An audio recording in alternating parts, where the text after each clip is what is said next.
Good morning students. आज हम अपना नया चैप्टर स्टार्ट करने वाले हैं ज्योग्राफी का, chapter number 2, globe, latitudes and longitudes. ठीक है। अब ग्लोब तो आप सबने देखा ही है, लेकिन उससे पहले मैं आपको बताऊंगी कि आपके लिए ज्योग्राफी जो है वो एक बिल्कुल नया सब्जेक्ट है ना। अब तक आप ईवीएस पढ़ते थे, एनवायरमेंटल स्टडी। अब उस ईवीएस के हमने 3 पार्ट्स कर दिए। ठीक है। एक हो गया ज्योग्राफी, एक हो गया सिविक्स और एक हो गया हमारा हिस्ट्री। ठीक है। अभी हमने पीछे पढ़ा था सिविक्स। सिविक्स में हम क्या पढ़ते हैं, हमारे सोसाइटी कैसी है, हमारी स्टेट्स कैसे हैं, हमारी गवर्नमेंट कैसे चलती है। ठीक है। ये सब चीज़ें हम लोग पढ़ते हैं। उसके बाद जो हमारी हिस्ट्री होती है, हिस्ट्री के 3 पार्ट्स होते हैं, जैसे एंसेंट हिस्ट्री, मेडिवल पीरियड और फिर मॉडर्न हिस्ट्री। वो मैं जब हिस्ट्री का चैप्टर करवाऊंगी तब आपको बताऊंगी। ठीक है। फिलहाल हम कर रहे हैं ज्योग्राफी। ठीक है। अब ज्योग्राफी में हम क्या पढ़ते हैं, अर्थ से रिलेटेड चीज़ें, अर्थ पे क्या क्या है, जैसे कॉन्टिनेंट्स है, हाँ, और ओशियंस है, और आप कह दो कि अलग अलग तरह से बहुत सारी हमें प्लेन एरिया मिलेंगे, बहुत सारे हमें प्लेटूज मिलेंगे, बहुत हमें रॉक्स मिलेंगी, बहुत सारे फॉरेस्ट मिलेंगे। तो वो सब, और हमारी ज्योग्राफी किस तरह से बटी हुई है, मतलब कितने कॉन्टिनेंट्स हैं, कहाँ कहाँ पे कौन कौन सी कंट्रीज़ हैं, इन सब की नॉलेज हमें ग्लोब को पढ़ने से या देखने से ही मिलती है। ठीक है। या अर्थ के बारे में जो हम पढ़ेंगे वो सब हम ज्योग्राफी में पढ़ेंगे। ठीक है।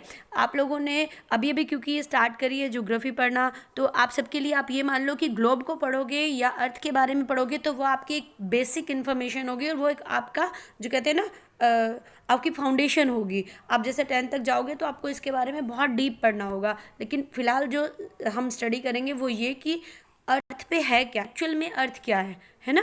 एक्चुअल में वो सब चीज़ें जो हम इसमें पढ़ रहे हैं, लॉन्गिट्यूड, लैटिट्यूड्स, पोल्स, वो सच में हैं भी या नहीं है। ठीक है। चलिए स्टार्ट कर रहे हैं। सबसे पहले मैं आपको दिखाती हूँ ग्लोब। ग्लोब ग्लोब ग्लोब, ये देखो, आपने अपने ऑफिस में, जो स्कूल का ऑफिस है उसमें भी देखा है कई बारी, घर में भी देखा होगा, मे भी किसी के घर में भी होगा ग्लोब।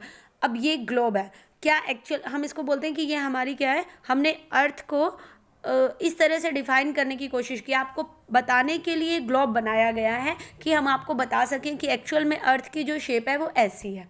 ठीक है। अब आपको दिखता है कि ग्लोब जो है वो, हम इसको अगर घुमाते हैं तो ये घूम रहा होता है ना। ग्लोब को यहाँ से ये 2 इसके एग्जिट पॉइंट आपको दिखेंगे, और यहाँ से ना ग्लोब घूम रहा होता है। ठीक है। तो एक्चुअल में क्या है, एक्चुअल में कोई भी जो चीज़ होती है ना, आप कह लो बॉल है या ग्लोब है, उसको उसको जो बीचों बीच जो चीज़ काट रही होती है, ठीक है, उसे क्या बोलते हैं, एक्सिस बोलते हैं। उसका क्या बोलते हैं, एक्सिस। ठीक है।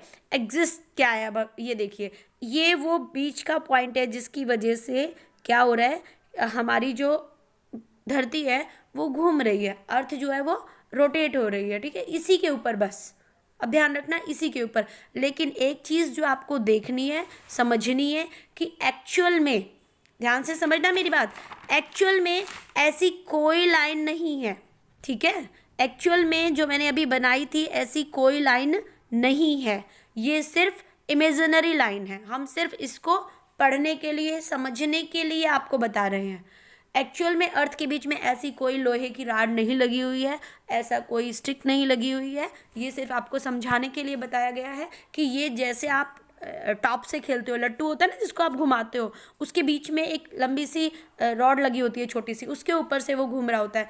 तो ऐसे ही अर्थ भी है जो अपनी ही एक्सिस पे रोल करती रहती है, रोटेट करती रहती है। लेकिन एक्चुअल में लड्डू के अंदर तो आपको दिखता है कि उसके अंदर एक राड लगी हुई है, बट हमारी अर्थ में ऐसी कोई राड नहीं है, वो अपने आप ही ऐसे मूव करती है।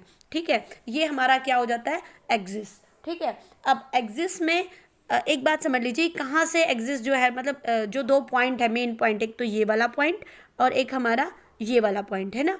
अब ये जो 2 पॉइंट है इनको क्या बोलते हैं, जो ऊपर की तरफ है ना बेटा, इसे बोलते हैं नॉर्थ। एक सेकेंड, पता नहीं, इसे बोलते हैं नॉर्थ पोल। ठीक है। और ये जो नीचे की तरफ आपको दिख रहा है इसको बोलते हैं साउथ पोल। ठीक है। नॉर्थ पोल, साउथ पोल, ये 2 पोल मैंने आपको बता दिए। अर्थ को जो एक्सिस पॉइंट है उसके जो 2 पॉइंट है उन्हें बोला जाता है नॉर्थ पोल और साउथ पोल। ठीक है। अब आगे आता है कि अर्थ, हम ग्लोब बनाते हैं जो, वो बहुत छोटा होता है, पर हमारी अर्थ बहुत बड़ी है ना। तो हम कैसे कह सकते हैं कि ये इंडिया है छोटा सा, या फिर ये चाइना है। हमने ना सिर्फ रेशो वैसी ले रखी होती है कि भाई अंदाज़ा होता है कि मतलब रेशो होता है, आप जब ग्राफ करोगे तो आपको आइडिया लगेगा कि रेशो क्या होता है। कि हमने मान लिया कि 1 किलोमीटर का 1 box, 1 kilometre is equal to 1 box, तो 1 kilometre is equal to 1 box. तो इस तरह से हम 1 किलोमीटर स्क्वेयर को कर लेते हैं और इस तरह से हम काउंट करके, मतलब रेशो वही होता है हमारा, छोटा बड़ा चल जाएगा पर आइडिया वही रहता है कि इतना होगा, थोड़ा बहुत इधर उधर हो सकता है।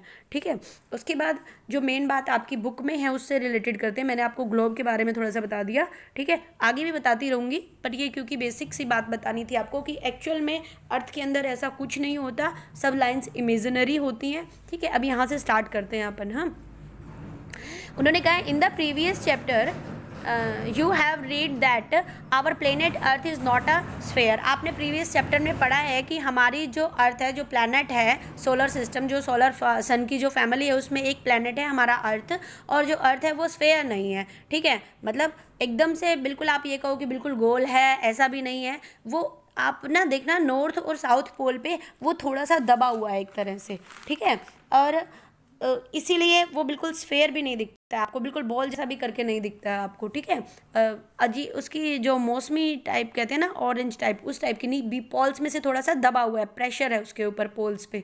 ओके, पोल्स वो जो मैंने अभी आपको बताया था, नॉर्थ पोल और साउथ पोल। ठीक है, उसके बाद वो कह रहे हैं हाँ, it is slightly flattened at the, वो मैंने बताया ना आपको कि बीच में से, मिडल में से थोड़ा सा दबा हुआ है। ठीक है, अच्छा, उसके बाद वो कह रहे हैं क्या कि हम कह सकते हैं कि ग्लोब जो है वो ट्रू मॉडल किसका, अर्थ का, मिनिएचर छोटा मॉडल है, और एक सच मतलब एक्चुअल में अर्थ ऐसी दिखती है, हम ऐसा बनाने की हमने कोशिश की है। अब बलून टाइप के ग्लोब्स भी होते हैं, अभी इसमें आए भी गए शायद। बलून ग्लोब क्या होते हैं कि उस ग्लोब बलून पे हम लोग ने ग्लोब की इमेज बना रखी होती है अर्थ की, कहाँ कॉन्टिनेंट है, कहाँ पे आप कह दो कि ओशियन है। ठीक है, ये सब हमने बना रखा होता है, और हम क्योंकि वो बहुत छोटा होता है बलून, फिर हम उसको क्या करते हैं, अगर हमें कहीं ले जाना होता है तो हम पॉकेट में डाल के ले जाते हैं, और उसके बाद क्या करते हैं, अगर हमें कहीं जाकर उसको देखना है कि अर्थ की कैसी है, मतलब दूर ले जा रहे हैं हम कहीं और हमें वेट नहीं ले जाना है, या वो फट सकता है या टूट सकता है, तो हम बलून वाला ग्लोब लेके जाते हैं। ठीक है, वहाँ जाकर उसमें हम उसमें एयर जो है वो डालते हैं, और उसके बाद वो बड़ा सा हो जाता है, उससे हमें आइडिया हो जाता है कि हमारा अर्थ की, मतलब उससे हम अर्थ को अच्छे से समझ सकते हैं। ठीक है, अच्छा, अब ग्लोब में वो कह रहे हैं कि और क्या क्या है, ग्लोब में भी वेरियस साइज, अलग अलग टाइप के हो सकते हैं। आपने देखा स्कूल में, घरों में कई बार छोटे छोटे ग्लोब हैं, हम बड़े आते हैं, बहुत बड़े भी होते हैं। ठीक है, अलग अलग शेप्स के हो सकते हैं, और ऐसे भी हो सकते हैं जिन्हें हम इजीली कैरी कर सकें, फिक्स्ड होते हैं, मतलब ये इतना भी नहीं है। बलून वाले जो होते हैं उन्हें इजीली ले जा सकते हैं, और जो ये स्टैंड पे लगे हुए होते हैं, इस टाइप से जो स्टैंड पे लगे हुए होते हैं ना, इनको हम कहीं ले जा भी नहीं सकते। ये जो दिख रहा है आपको स्टैंड पे लगे हुए, तो हम कहीं ले जा नहीं सकते ना इन वालों को, क्योंकि स्टैंड होता है, ले जा सकते हैं तो बहुत दिक्कत होती है ले जाने में। हाँ, अच्छा, उसके बाद वो कह रहे हैं और क्या क्या है इसमें।